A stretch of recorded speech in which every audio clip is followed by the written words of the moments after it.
Hello, good evening and welcome to the program. This is Daily Politics, live on Trust TV, your go-to platform for everything politics, policy and governance. My name is Abdullahi Ahmed. Tonight on the program, we focus on the fragile ceasefire deal between Hamas and Israel, a deal now hanging by a thread. The Middle East is reeling from a new wave of attacks that have claimed dozens of lives, casting doubts on whether the ceasefire can hold.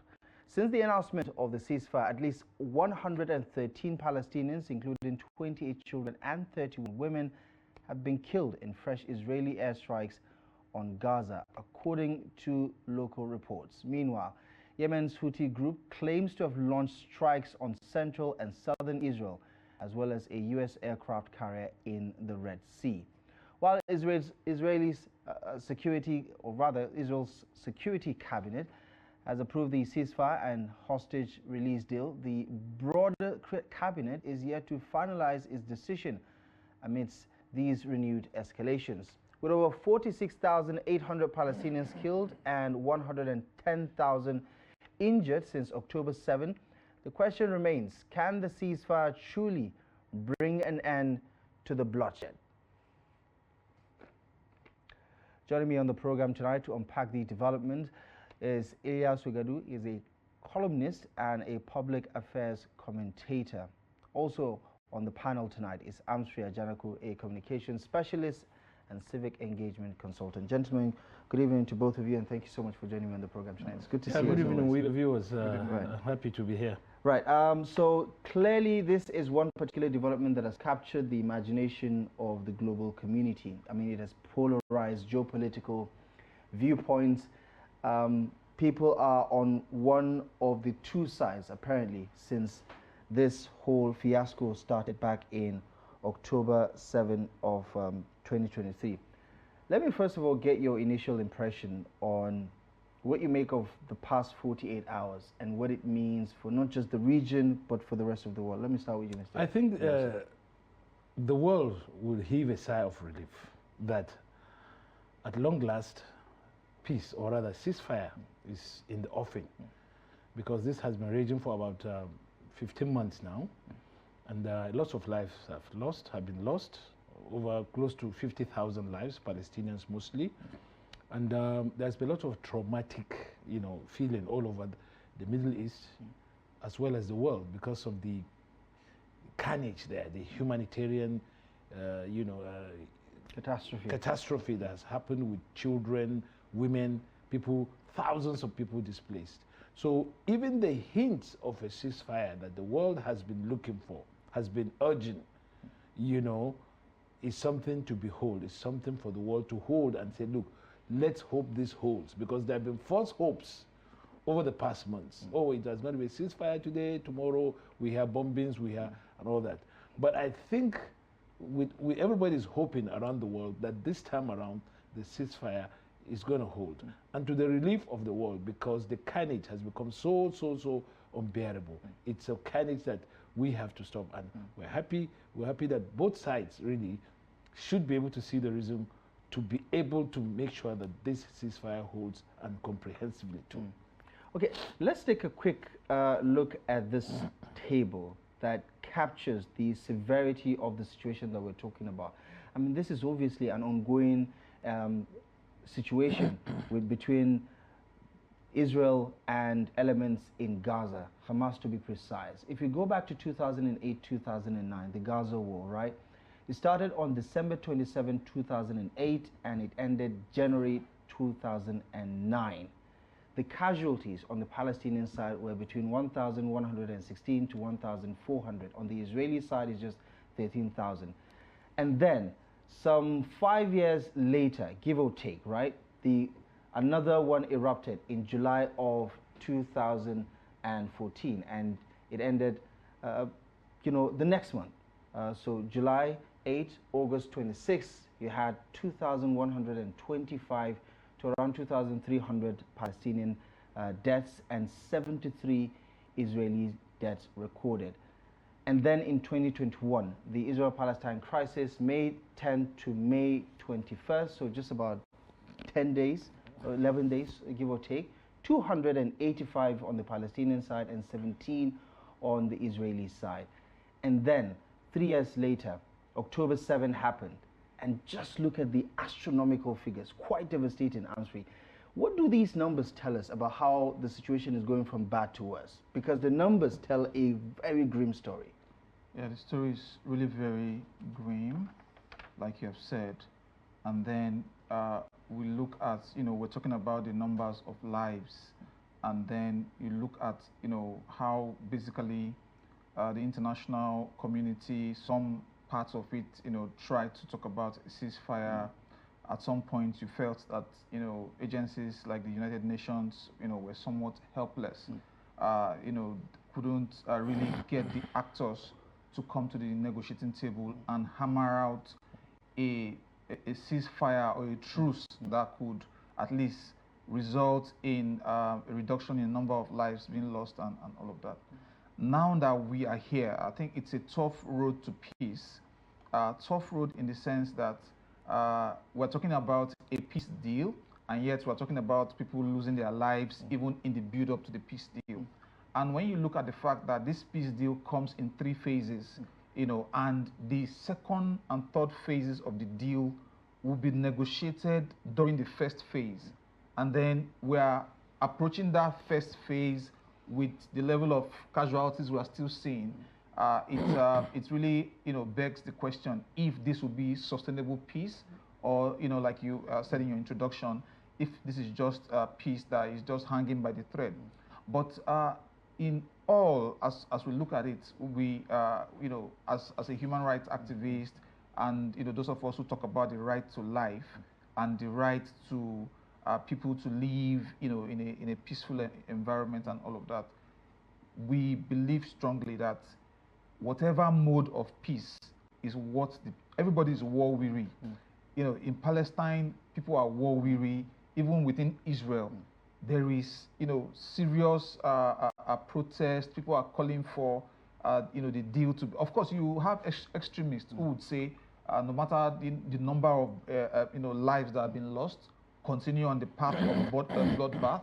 We will have extremists like that, but the overwhelming situation is that there is voice of reason prevailing, and we just hope that those voices of reason that are in the room pushing for this deal can ensure that all of the actors do what is needed to end this kind of bloodbath we are seeing. Obviously, the scale of the humanitarian catastrophe that we're dealing with here, several agencies have given different terminologies to describe the severity of the situation. We can see it in pictures, we can see it in video, we can hear the voices on all sides, for instance. Give me a sense of what could go wrong here. I mean, in the intro, we talk about the past 48 hours, some 113 people have been killed since the announcement was made. Joe Biden obviously like to take credit for, achieving this particular deal. But give me a sense of what could go wrong here, because we've been here before several times where these deals were on the table and then the next minute they're gone. What could go wrong here? Well, we all know that the Middle East situation is always very dicey. You can never close the book on what's happening over there.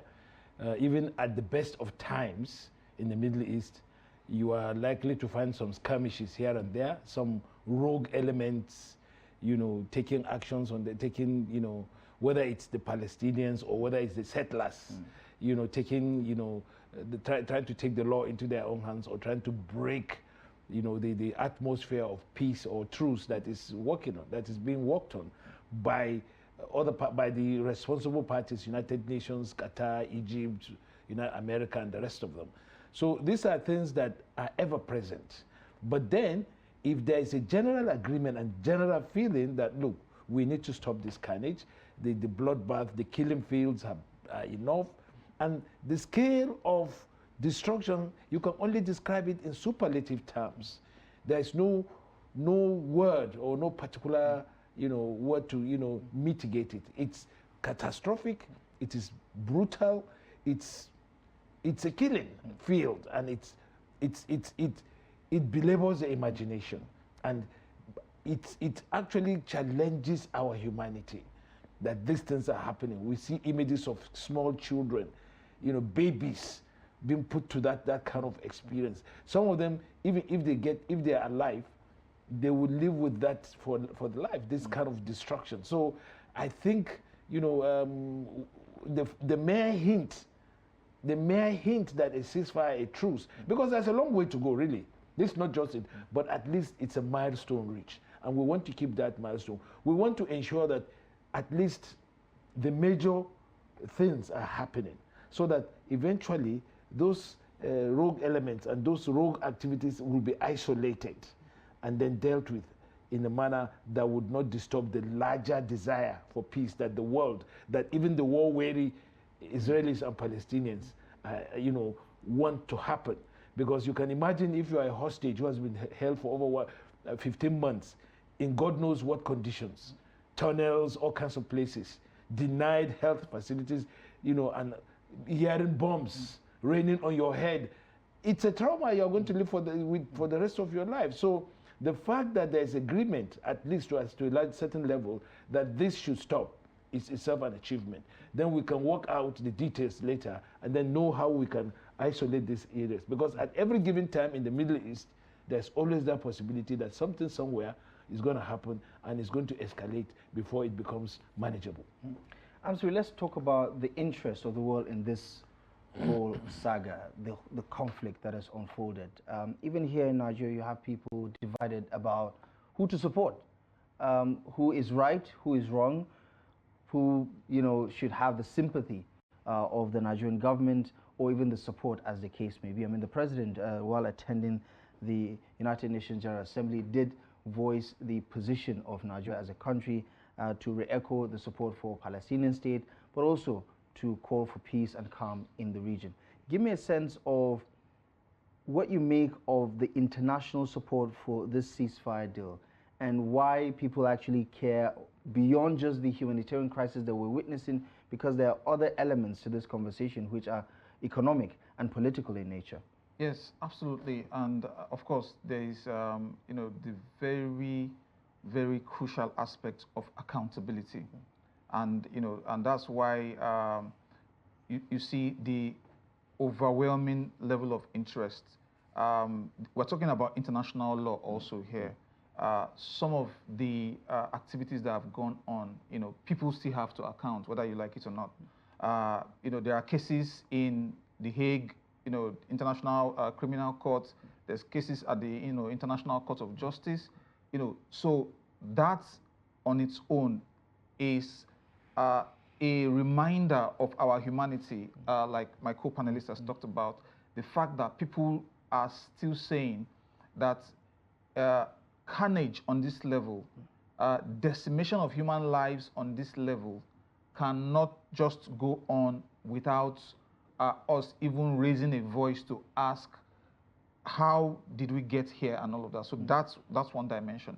Of course, there's the economic dimension. Of course, the whole world itself is in a turmoil, partly because of this, because this also challenges the notion of countries, for example, that describe themselves as bastion of world democracy, who would, in a sense, give tacit or overt support to one side in the conflict, provide weapons, provide, all kinds of support, diplomatic support for, one side to overraw the weaker side. Those are, questions. Those are political questions that have to be answered. That's why even from within the United States, for example, you are seeing a lot of pressure. You are seeing students protesting in campuses saying, not in our name should you, carry on like this, allow, and you have the power to do something. Many of these big powers, just kind of were just tossing the issue up and down and really did not, stamp their feet decisively enough at the beginning of the conflict. There was a first ceasefire in November, right, where some, exchange of hostages and prisoners and all of that. This time around, people are pushing, like we all agree, people want that peace. But after the peace, it's said that you can't have peace in the absence of justice. So there has to be that component of justice. And that has political dimension, like you said. It has economic dimension. especially in a time where you are having a new administration. Right. And we are also praying that the new administration in the U.S., because it also contributed to this, you remember the issue of the relocation of the embassy, all of those things serve to heighten the tension. So we pray that the new people in charge will not come in and then take actions that would get us back to where we want to move away from. So that is a very critical aspect of the issue. Let's double down on that. Where does the Trump administration fit into this? I know there's still some 3 days before it, it's sworn in, but he did, in his typical fashion, make some threats. If there's no peace, if those hostages were not released, all hell will be let loose. Now we understand that Hamas, as part of the provisions in the deal, have agreed to release some 33 persons back to the Israeli government. Talk to me about the big picture here. What a lasting peace will look like, because we understand that this is only temporary for the moment. Some aid corridors will be created.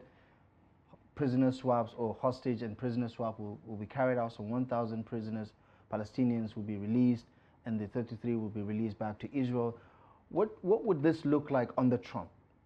Yeah, I suspect that this truce, or rather this ceasefire, has been crafted really to be able to give the incoming administration, one of the reasons is to be able to give the incoming administration to see what it can do, because Trump has said, look, I'm going to go in there and I'm going to make sure I sort this things out. How he wants to sort it out, he has not said it.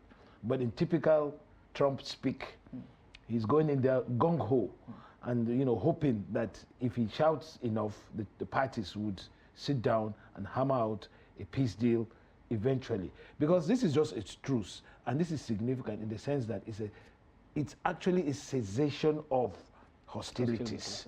Then it will now give the opportunity for other things to happen. And that is where we're hoping to see whether Trump is carrying within him and his administration a larger peace deal that would not just stop at this ceasefire, but also bring in other parties, other disputes within the Middle East into the whole comprehensive setup. And that, of course, is a matter of using the carrot and the stick. And that is where the diplomats will sit down and hammer, because they will want to build on this. And the new sheriff in town, in this particular case, Trump, everybody wants to give Trump the opportunity to come and spread his own gospel, so to speak, Pax Trumpana, into the matter, and see whether you use this opportunity to hammer out a comprehensive Middle Peace deal, including even the issue of Iran and Israel, because these are other issues, because Iran too has been a party in this Hamas thing through Hezbollah and the others, and also the new administration in Syria and all other things. So perhaps maybe this is an opportunity, a window of opportunity. Do you think this is a perfect storm in the area that could usher in a new era, for instance? Yeah, there's a saying that you don't let a crisis go without taking advantage of it. Perhaps this is where Trump is coming. He is going to bring in his own style, rather different from the Democrats, different from Joe Biden, who is a bit more more demure. But Trump is a kind of gung-ho, can-do kind of person, and he's the kind of person that can hammer the table and say, hey guys, I'm not here to, I'm not pussyfooting, I want something done. Now, how he approaches that, whether to have a comprehensive peace or whether he wants to be able to, give advantage to one side, is where we're waiting to hear from him. Right. But we expect that this should be an opportunity for a broader, comprehensive peace to happen. Right.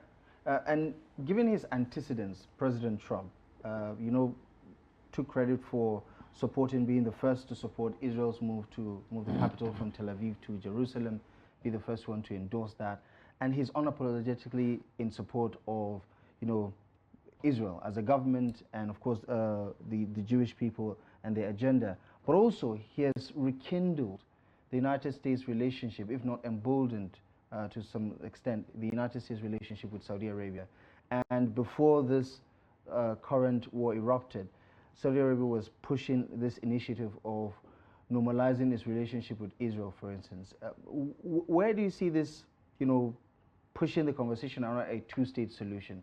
Because for the most part, the rest of the world wants to see a two-state solution where this type of relationship could perhaps be regulated in the proper dimension. Yes. So I think this is a very complex part of it, and which is why the question of a truce translating into sustainable peace remains a question that international relations experts and diplomats and peace negotiators would want to take a deeper interest in.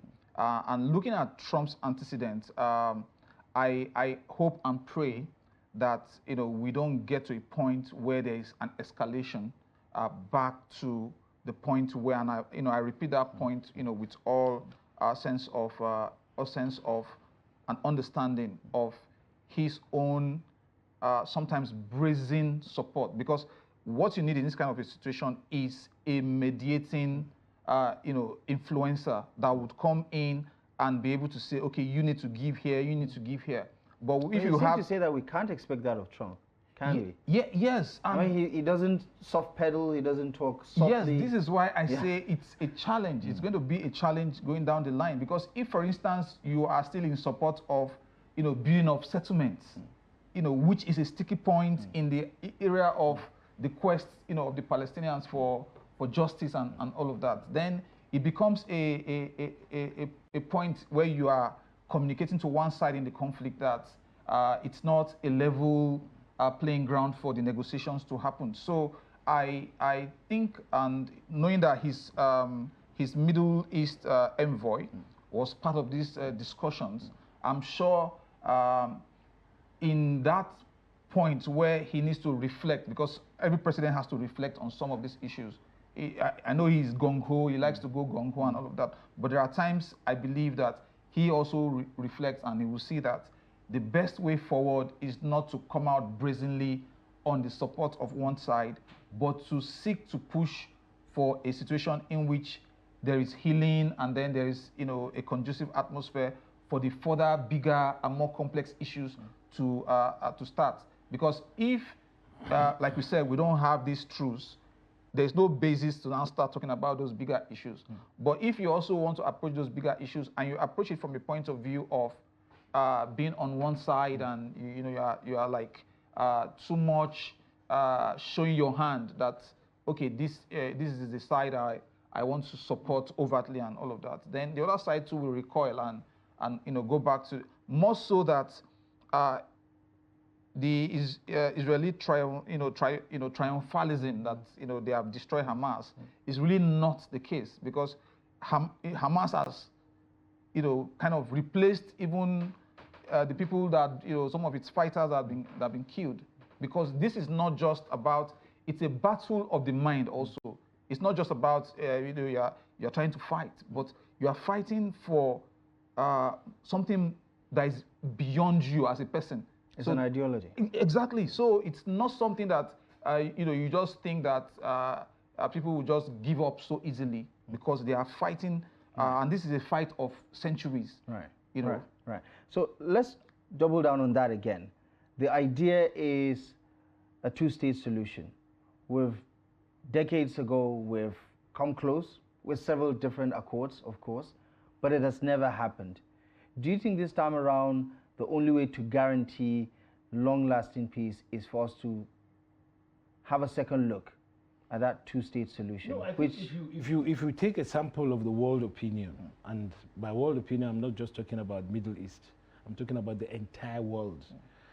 I think fully 80% of the world would want the two-state solution to be implemented, because it's a United Nations resolution, and that has the backing, the imprimatur of 2/3 of the world. And it's a reasonable thing to do. And then, it's only because of Israel's intransigence, recalcitrance, that it has not happened. But it's the reasonable thing to do, and it's to go. And you could use that to negotiate security guarantees for Israel and also how the Palestinian state is going to function, so as not to, endanger Israel or Israeli security and all that.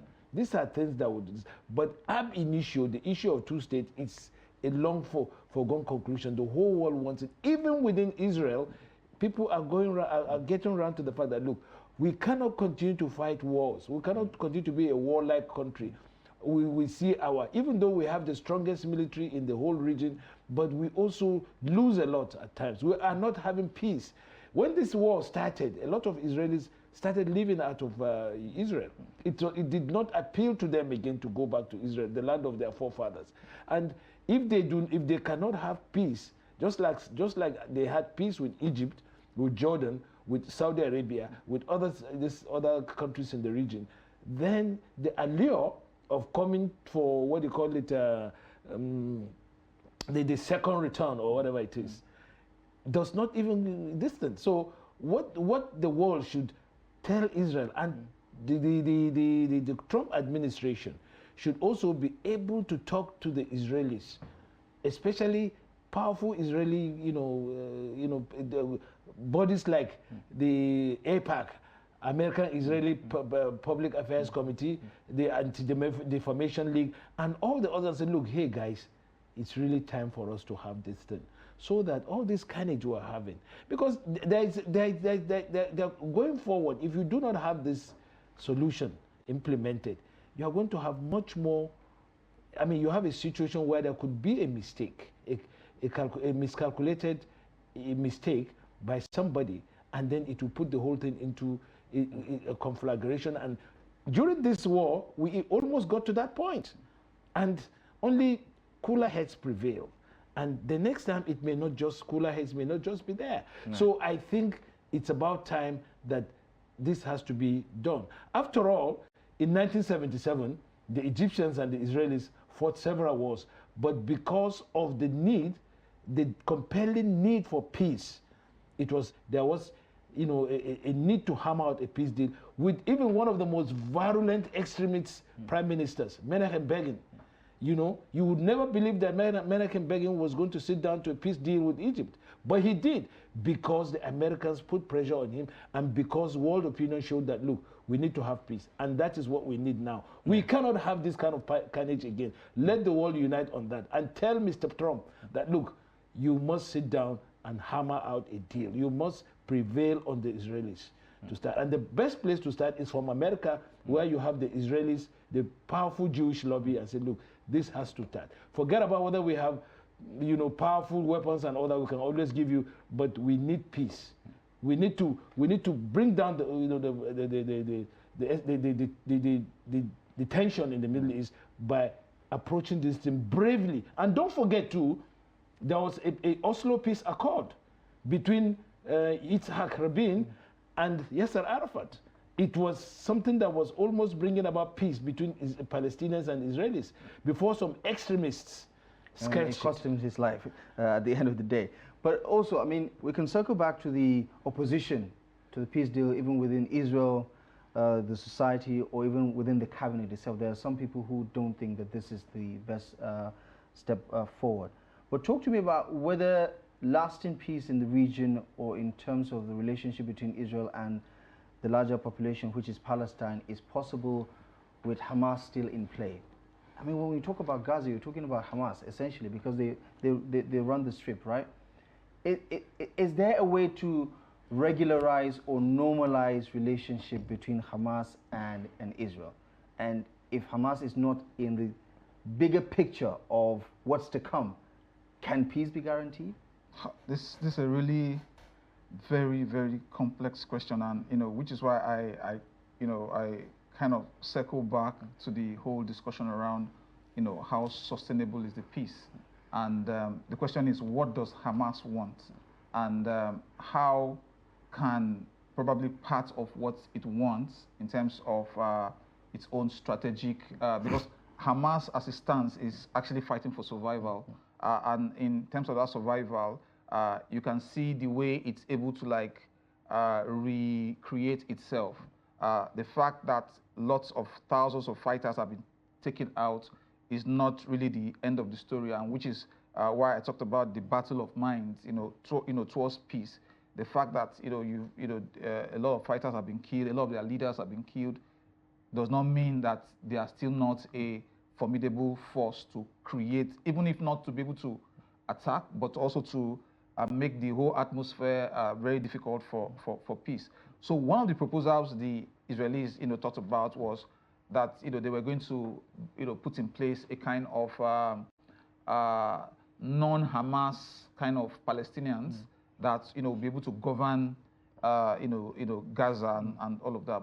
But of course, Hamas has been sending clear messages to all the everybody that you cooperate in that sense, then we're going to come for you. So the long and short of it in answering that question is that one way or the other, they still have to put Hamas in the picture.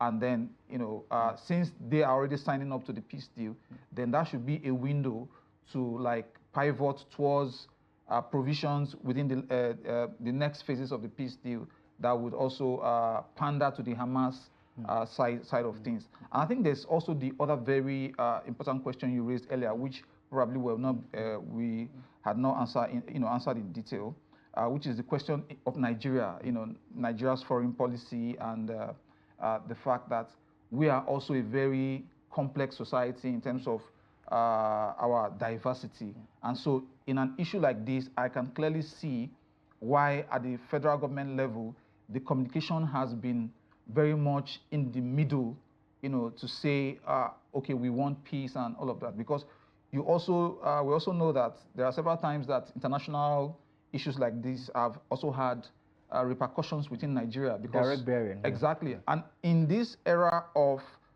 constant disinformation, it is very, very easy for anyone to pick up and so I will commend the federal government so far for the way it has pivoted on this issue, stayed very much in the middle, ensure that it's quite very, very diplomatic in the way it has managed it, because there are ramifications for these things when you look at our own internal contradictions and our own internal diversity. Yeah, you wanted to say something. I wanted to say that, as much as the Israelis will want to wish away Hamas, but the fact is that Hamas was a creation of the Israelis.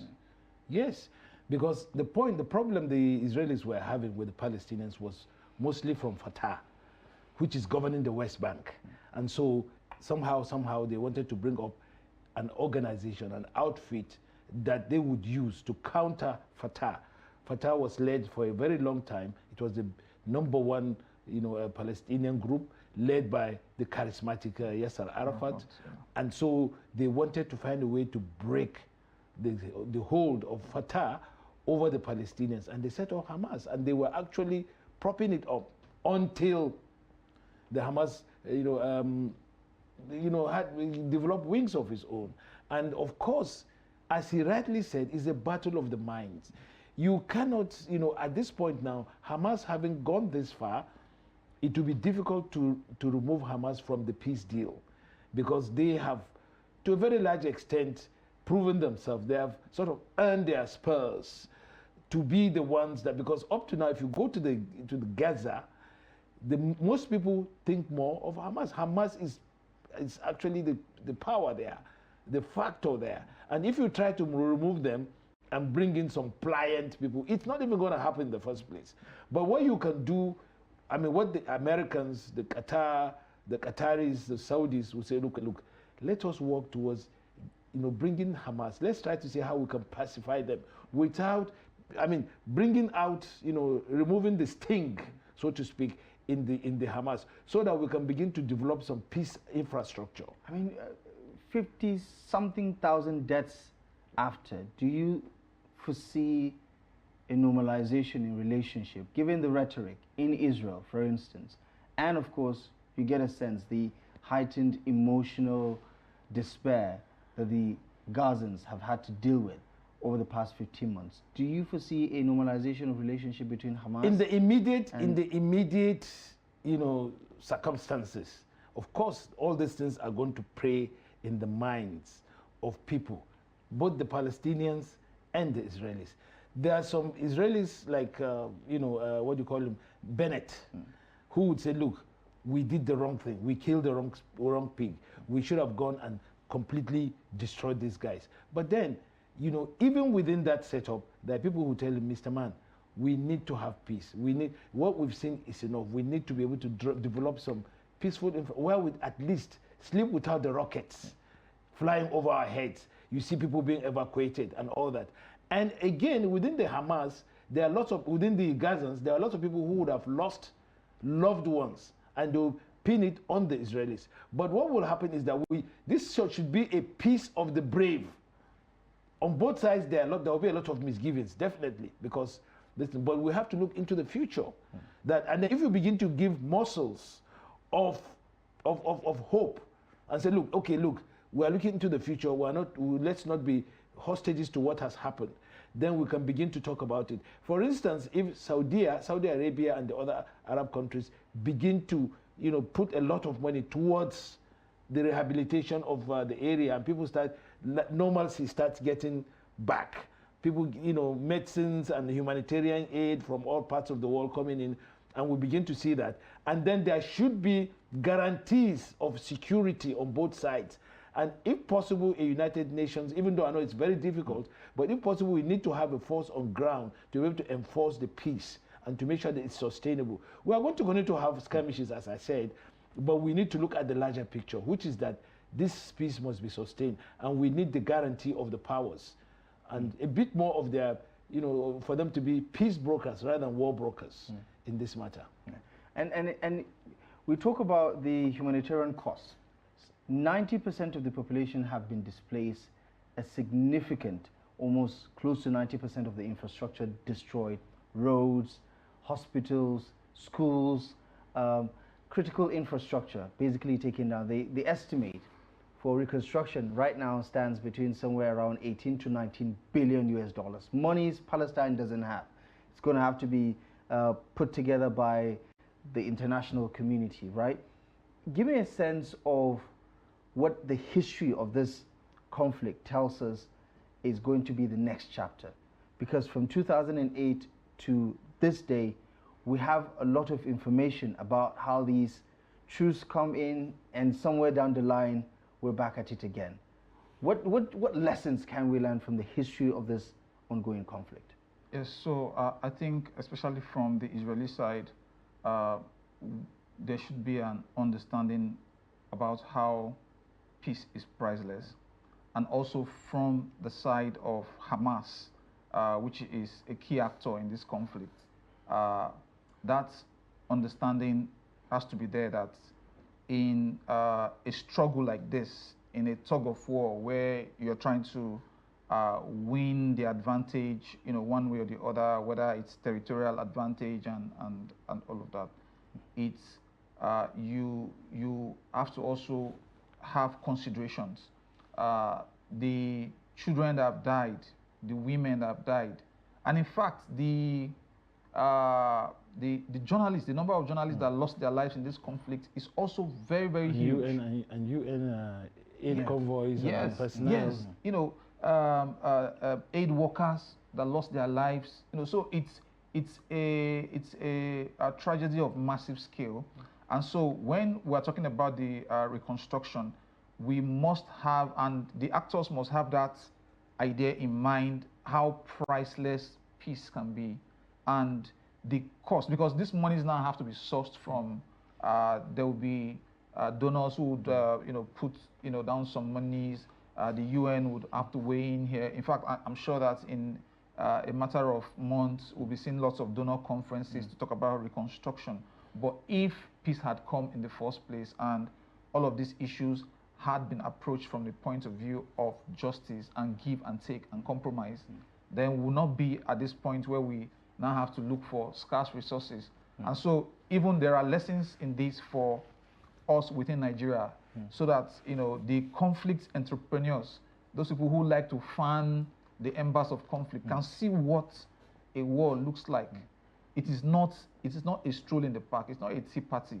So at every cost, for those of us who would always preach peace, some people will say we are pacifists, but imagine not just the humanitarian scale, the human lives lost, the infrastructure destroyed and everything. Schools healthcare, hospitals, livelihoods, and everything. So we all pray and hope, because at this point, if something of this scale can happen, you can only resort to divine intervention, that God will put, the idea of peace in the hearts of all the actors, the people who crossed into Israel and had 1,000 people, 1,200 people killed, and then the retaliation and all of that. Everybody should be able to have that mind of peace, and then in communities, peace building should be something that we should take very seriously, because when those conflicts start happening at that smaller scale, if they are not nipped in the bud,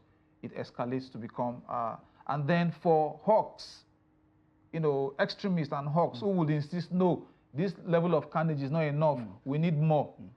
Please, some people should be able to talk sense into their heads and let them know that, the world, humanity does not gain anything from this kind of situation. Yeah, I mean, talking about spoilers, right? We talk about the Houthi confirmed attacks and Hezbollah's role, and Iran, and all of these other parties that might not necessarily be at the table right now for these negotiations. Who gets to talk to them? And is there a chance that they could undermine this ceasefire deal that the world has apparently had an appetite for? Yeah, I think on the surface there's going to be a lot of rhetoric on even some of the countries around. But you know what, diplomacy, away from all the glare, a lot of things could be hammered out.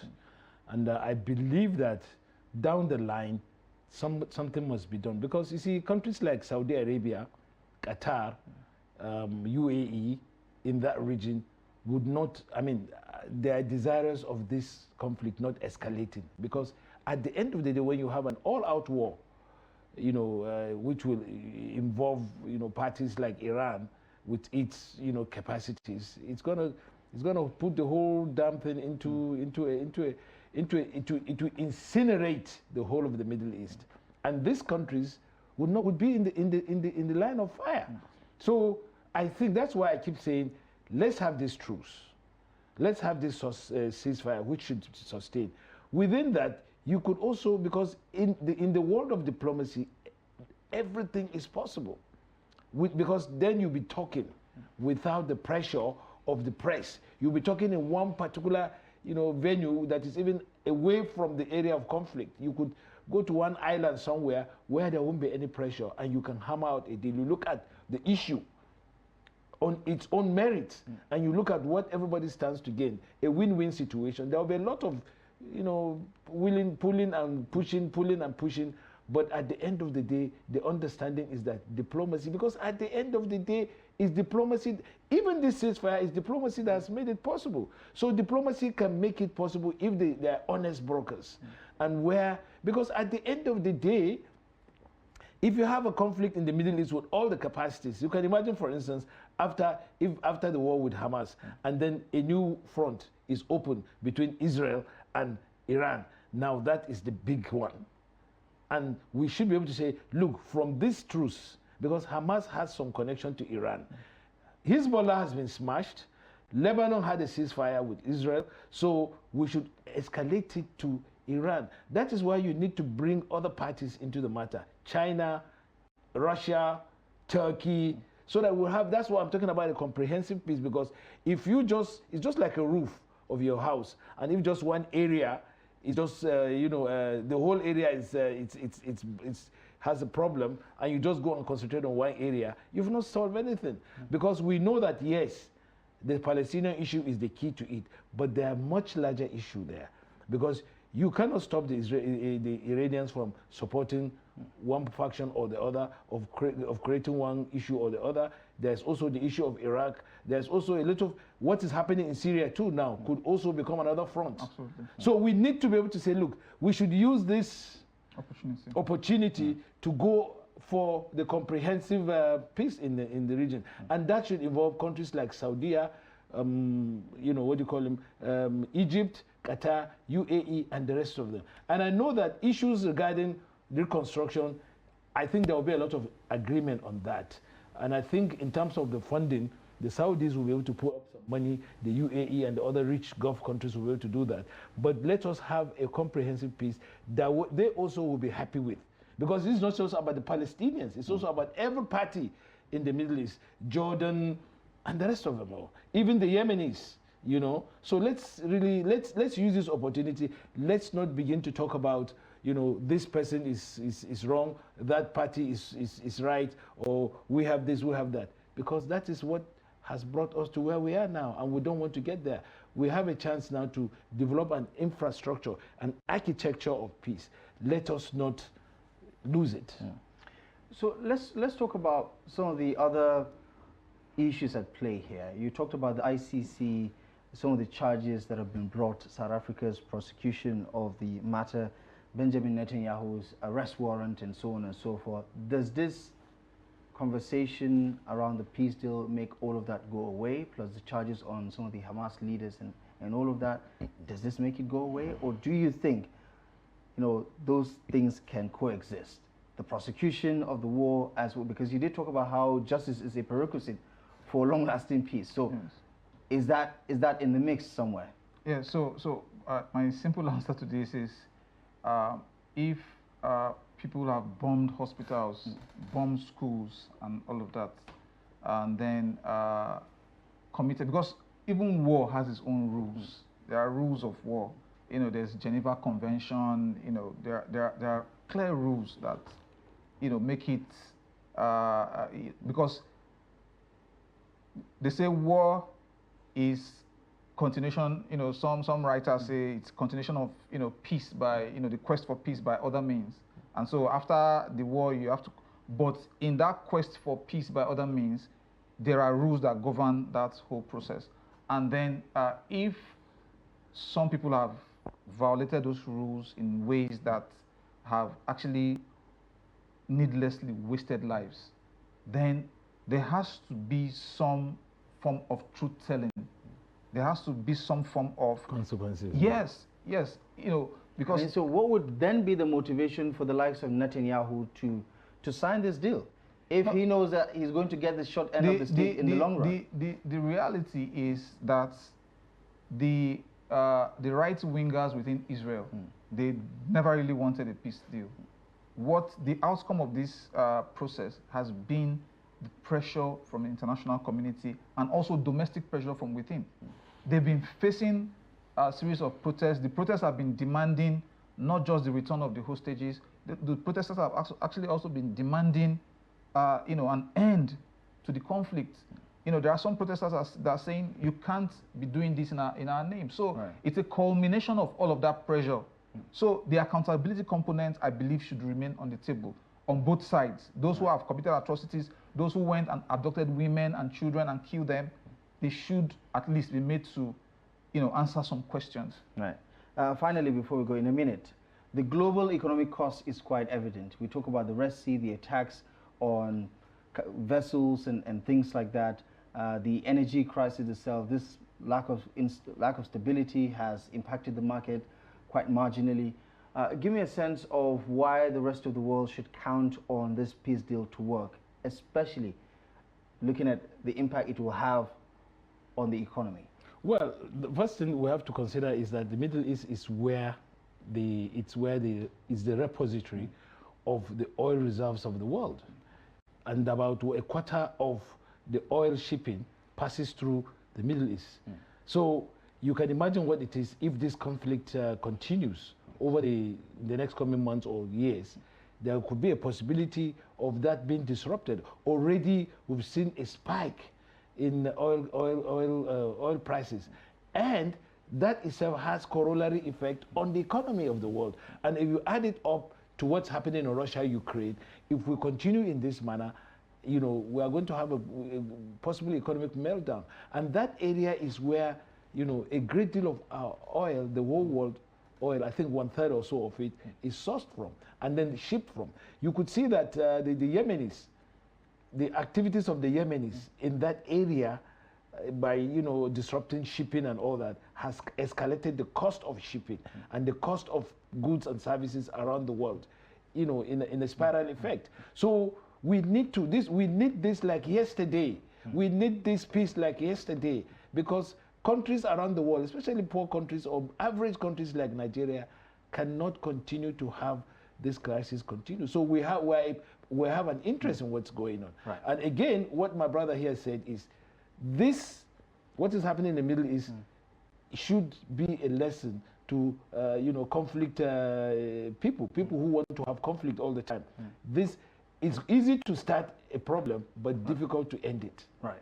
Gentlemen, interesting conversation. Thank you so much for sharing your thoughts with us on this very important conversation.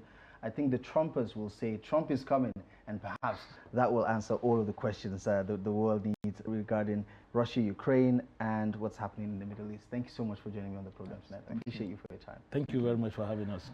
And thank you for your time and company. Daily Politics will return on Monday next week. Hopefully you will make time for that episode. Until next time, my name is Abdullahi Ahmed. For myself and the rest of the team, thank you for watching the program. We'll see you soon.